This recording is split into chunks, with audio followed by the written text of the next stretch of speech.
받은 것 없는 사람이 과연 1년 안에 10억을 벌 수 있을까요? 여기 백만장자인 사람이 사업은 실력이라는 걸 증명하기 위해 모든 걸 버리고 빵원부터 다시 시작해 1년 만에 10억을 벌겠다고 합니다. 우리랑 똑같은 조건에서 시작한다는 겁니다. 지금부터 백만장자 사업가 마이크 블랙이 인맥, 자산, 자신의 모든 것을 다 갖다 버리고 길바닥에서 촬영을 위한 카메라와 스마트폰만 가지고 1년 안에 빵원에서 10억까지 달성하는 챌린지를 보여드리겠습니다.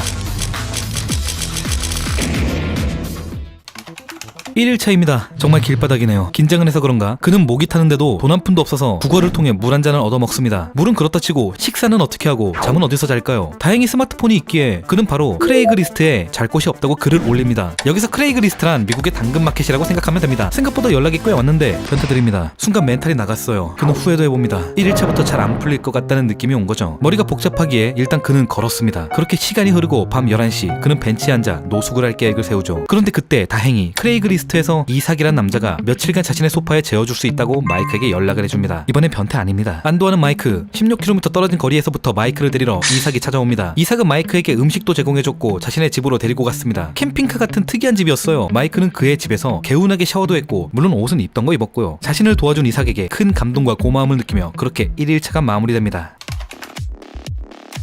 네, 다음날입니다. 이제 며칠 지냈고도 생겼겠다. 돈을 벌어야겠죠. 하지만 마이크는 차도 없고 교통수단도 없기에 스마트폰을 이용해 온라인으로 돈을 버는 방법이 최적이었습니다. 마이크는 이제 판매자가 될 겁니다. 돈이 없이 판매할 수 있는 구조 중 가장 좋은 건 서비스 기반입니다. 그래서 선택한 것은 중고 물품 팔기. 물론 그는 팔 수 있는 물품이 없었기에 스마트폰으로 각종 커뮤니티에 접속해서 사람들이 무료로 버리는 가구가 있다면 대신 자신이 판매를 해주고 수익도 떼어주겠다고 자신을 홍보합니다. 사람들이 그냥 버리려고 했던 물품을 마이크가 판매를 해주고 물품 주인은 구매자에게 물품을 전달만 해주고 수익을 배분받으면 되는 거죠. 일종의 대행 서비스입니다. 이 방식을 지속해서 마이크는 3일 만에 30만원 정도의 수익을 이룹니다. 그리고 최대한 지출을 줄이기 위해 마이크는 옷도 중고 매장에서 가장 저렴한 옷을 구매하고 정상적인 식사 대신 3일 동안 하루에 프로틴바 하나씩만 먹었어요. 그 이후론 콩통조림만 먹었어요. 진짜 장난 아니네. 더 원활하게 돈을 벌기 위해 마이크는 저렴한 13만원짜리 중고 노트북을 구매했고 이삭에게 도움만 받을 수는 없기에 공유 오피스를 찾아가 한 달 4만원 조건으로 계약을 합니다. 통장에 6만원밖에 없었는데도 말이죠. 이제 전 재산은 2만원밖에 없고 다시 중고 물품으로 돈을 벌기 시작합니다. 마이크는 이삭의 집에서 평생 공짜로 머물 순 없기에 방값 25만원을 지불하기로 했고 이삭에게 차를 빌려서 배달 일을 시작했습니다. 중간중간 중고 물품으로도 돈을 벌고 공유 오피스에서 텔레마케터 같은 다양한 프리랜서 일을 하며 150만원 정도를 모으게 됩니다. 그렇게 6주의 시간이 흘렀습니다. 챌린지를 시작한 지 6주가 지났지만 휴대폰 비용, 방값, 공유 오피스값, 생활비 등 아무리 아껴도 지출 금액이 많아서 마이크의 전 재산은 2만원 뿐입니다. 이제 진짜 제대로 된 사업을 시작해야지 안 그러면 1년 안에 10억? 꿈도 못 꾸죠. 지금 이대로는 안 됩니다. 어떤 사업을 해야 될까요? 안 그래도 어떤 사업을 해야 할지 고민하는 와중에 이삭이 이젠 이사를 가야 된다고 집으로 사용하던 캠핑카를 팔아야 된다고 합니다. 조금 갑작스럽긴 했지만 자신의 정체도 모르면서 지금까지 친절하게 도와준 이삭에게 마이크는 도움을 주고 싶었고 지금까지 중고 거래를 하며 우리의 마이크 판매에 오직에 자신이 있었기에 이삭의 캠핑카 판매를 도와주기로 결정합니다. 이삭은 700만원에 팔 생각이었는데 우리의 마이크 1000만원에 팔아줍니다. 그렇게 이삭과 좋게 잘 헤어지고 45만원에 새로운 방을 구하게 됩니다. 사무실과 거리가 더 가까워져서 통근 시간이 무려 3시간에서 40분으로 줄었고 자전거를 사면 20분으로 더 줄일 수 있을 거라 판단해 바로 8만원짜리 저렴한 자전거를 구매해버립니다. 뭐라든 실행력은 확실하네요.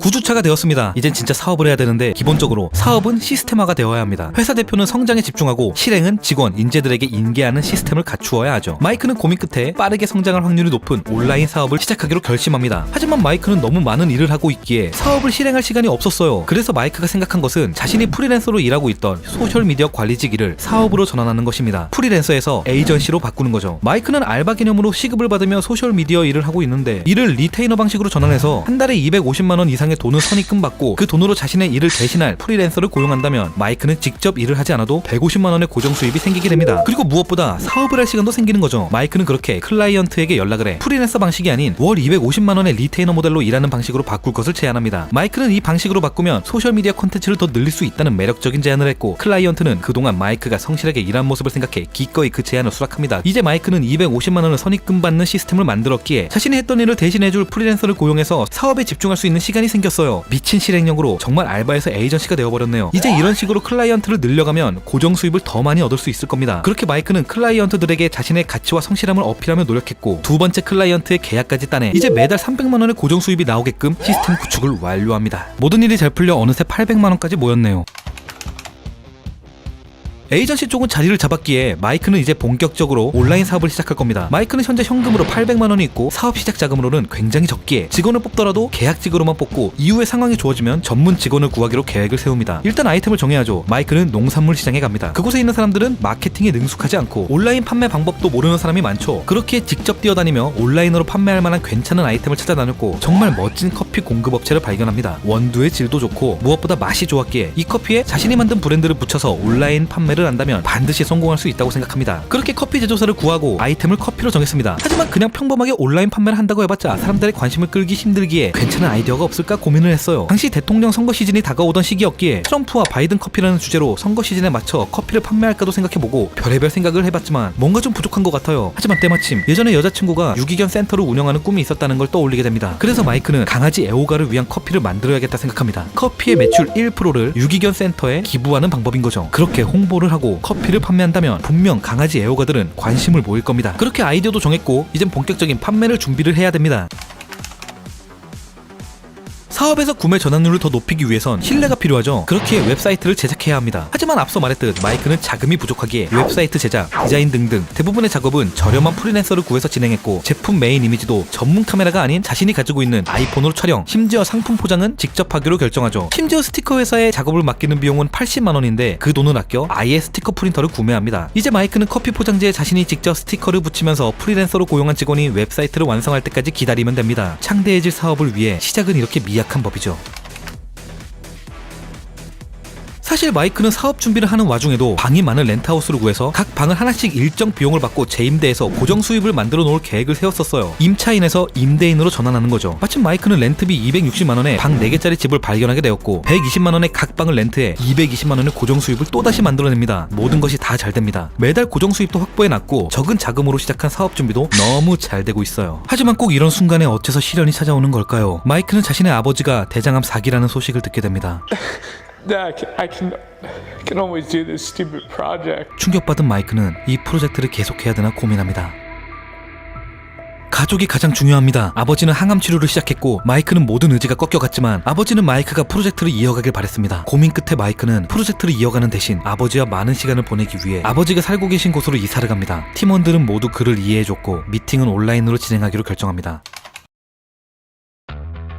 중간에 힘든 시기가 있었지만 커피 사업을 위한 준비는 끝난 상태입니다. 이제 본격적으로 사업을 시작해야죠. 마이크가 커피를 판매할 곳은 애쉬, 쇼피파이, 아마존입니다. 앞서 말했듯 마이크의 커피는 판매를 통해 수익이 창출되면 수익의 일부를 유기견 구조를 위해 기부가 됩니다. 그 포인트가 관심을 끌었는지 따로 마케팅 작업을 하지 않았는데도 애쉬 스토어에서 유독 반응을 보였고 매일 10개 이상의 주문이 들어왔어요. 즉 유기견 센터 기부 전략은 광고 비용을 아끼면서 전환율을 높여서 수익을 증가시킨 포인트였다는 거죠. 비록 미약하기 시작했지만 별도의 마케팅 작업 없이 3-4주 동안 마이크의 커피는 350만 원의 매출을 달성합니다.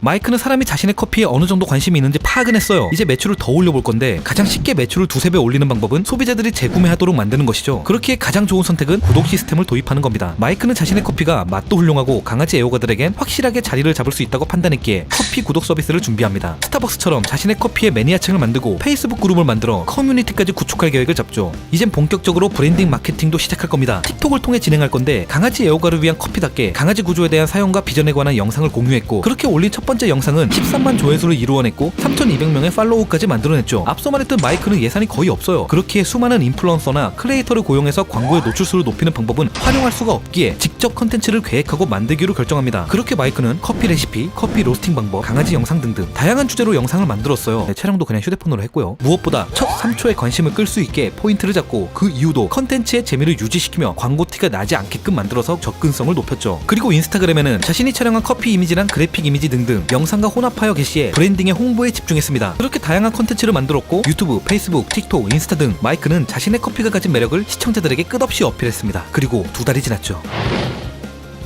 결국 2달 만에 마이크는 이만큼이나 벌었어요. 수익이 빠르게 늘고 있습니다. 저희 구독자가 느는 속도와 비슷하네요. 이제 곧 1만 명인데 구독 한 번씩 부탁드립니다. 어쨌든 처음에 3-4주 걸려서 매출 350만 원을 이루어냈을 때랑 비교하면 엄청난 발전이네요. 이렇게 꾸준히 계속 매출을 늘려가면 정말 1년 안에 10억도 헛된 꿈은 아닐 듯합니다. 하지만 암투병을 하시면서 계속해서 쉬지 않고 일을 하시는 아버지가 마이크의 눈에 밟힙니다. 그리고 엎친 데 덮친 격으로 마이크는 코로나까지 걸려버렸죠. 발열, 기침, 두통 고통도 심하지만 마이크는 온라인 미팅을 하며 일을 멈추지 않습니다. 그와 동시에 아버지에게 조금이라도 도움이 되고자 암에 대해서 공부를 했고 아버지의 일도 동시에 도왔죠. 쉴 시간은 거의 없어지고 해야 할 일은 계속 늘어가다 보니 마이크의 몸은 점점 안 좋아졌습니다. 그리고 무엇보다 결국 아버지가 살 수 있는 기간이 1년 정도라는 소식을 듣게 됩니다.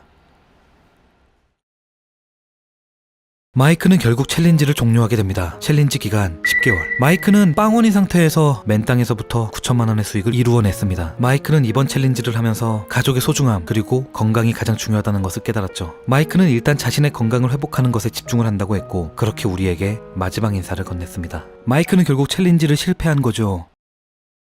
하지만 여러분, 정말 마이크가 실패한 걸까요? 마이크는 건강과 컨디션을 되찾고 다시 돌아와서 우리에게 소식을 전했습니다. 2년 전 그렇게 챌린지를 중단한 후 마이크는 건강 회복에 집중을 했으며 탤런트 스트림이라는 새로운 사업을 시작했다고 합니다. 일종의 인재 영입 기업인데 매월 무려 1억 5천만 원의 순수익을 올리고 있다고 합니다. 1년 안에 10억 벌기 챌린지. 과거에는 실패했더라도 현재 그는 성공했습니다. 챌린지 이후 마이크는 더 성장했네요. 마이크는 멈춰있는 사람들을 움직이고 싶었습니다. 챌린지를 시작한 것도 열정을 잃은 사람들을 위해 할 수 있다는 투지를 심어주고 싶었기 때문이죠. 실제로 챌린지 첫날 마이크는 누군가의 도움을 받고 집을 얻어 잠을 잘 수 있었죠. 도움이 필요할 땐 요청해보세요. 그리고 당신이 능력이 될 땐 반대로 도움을 주세요. 마이크는 모든 걸 내려놓고 맨 땅에서부터 우리랑 같은 조건으로 사업을 시작했습니다. 이 세상에는 수많은 기회가 있고 우리도 할 수 있다는 걸 보여줬습니다. 지금 도전이 두려워 몸이 멈춰있다면 용기를 가지고 실행해보세요. 마이크가 보여준 도전과 실행력은 곧 실력이고 사업의 성공은 운이 아니라 실력이니까요.